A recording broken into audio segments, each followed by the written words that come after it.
আজকে রান্না করেছি খাসির মাংস। আর খাসির মাংস আমার ছেলের অনেক পছন্দ। তো রান্না শেষ, ছেলেকে খেতে দিয়ে দিলাম। আজকে আমি মাংসটা রান্না করেছি একটু অন্যরকমভাবে, সেটাই আজকে আপনাদের সাথে শেয়ার করব।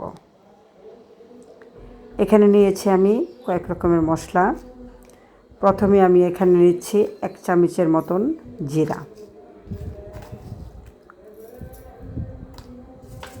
তারপর নিলাম 4-5টা এলাচ, তারপর এখানে দেবো আমি দারচিনি, সামান্য মিষ্টি সজ। এখানে আমি আদা কুচি করে রেখেছি, আছে রসুন, পেঁয়াজ, কাঁচামরিচ। এখন এখানে আমি আদা, রসুন, পেঁয়াজ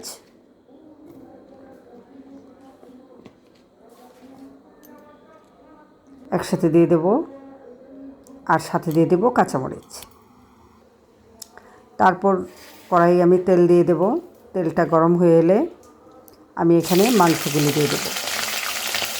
এই তেলের ভিতরে আমি মাংসগুলি কিছুক্ষণ ভাজব।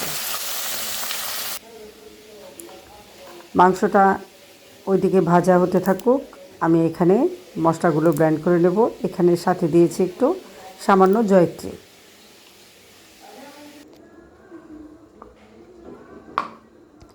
আমার মশলা পেস্ট করা হয়ে গেছে। এখন আমি মাংসটাতে পেঁয়াজ কুচি এবং কয়েক টুকরো আস্তা রসুনের কোয়া দিয়ে মাংসটা কষাবো।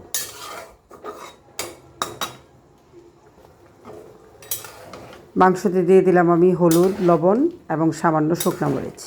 যেহেতু আমি মশলা পেস্টের সাথে কাঁচামরিচ দিয়েছি, তাই এখানে শুকনো মরিচটা আমি কম দেব।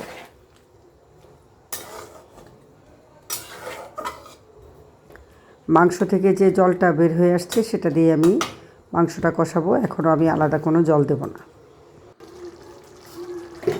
মাংসটা প্রায় কষানো হয়ে আসছে। এখন এখানে আমি আলু কেটে রেখেছিলাম, সেই আলুগুলি এখন দিয়ে দিলাম।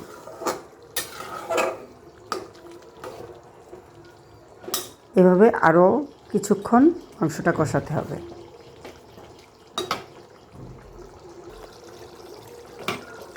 মাংসটা প্রায় কষানো হয়ে গেছে, জলটাও মোটামুটি শুকিয়ে আসছে।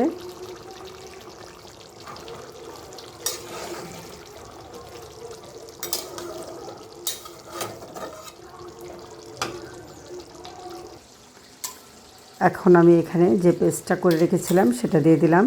এখানে আমি সম্পূর্ণ মশলাটা দেইনি, কারণ এখানে আমার মাংসের পরিমাণ যেহেতু কম, তাই আমি অর্ধেকটা মশলা দিয়েছি।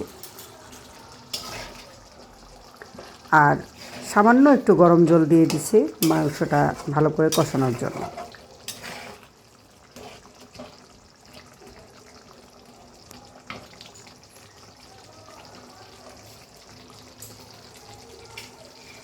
এভাবে অনেকক্ষণ মাংসটা কষাতে হবে।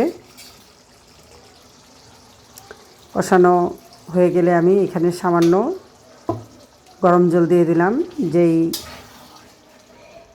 যেটাতে আমি মশলাটা পেস্ট করেছিলাম সেখানেই জলটা মিক্সড করে আমি এখানে জলটা দিয়ে দিচ্ছি।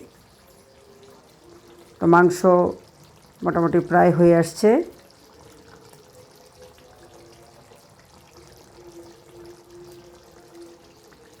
এখন এখানে আমি দিয়ে দিচ্ছি গরম মশলার গুঁড়া। মাংস রেডি।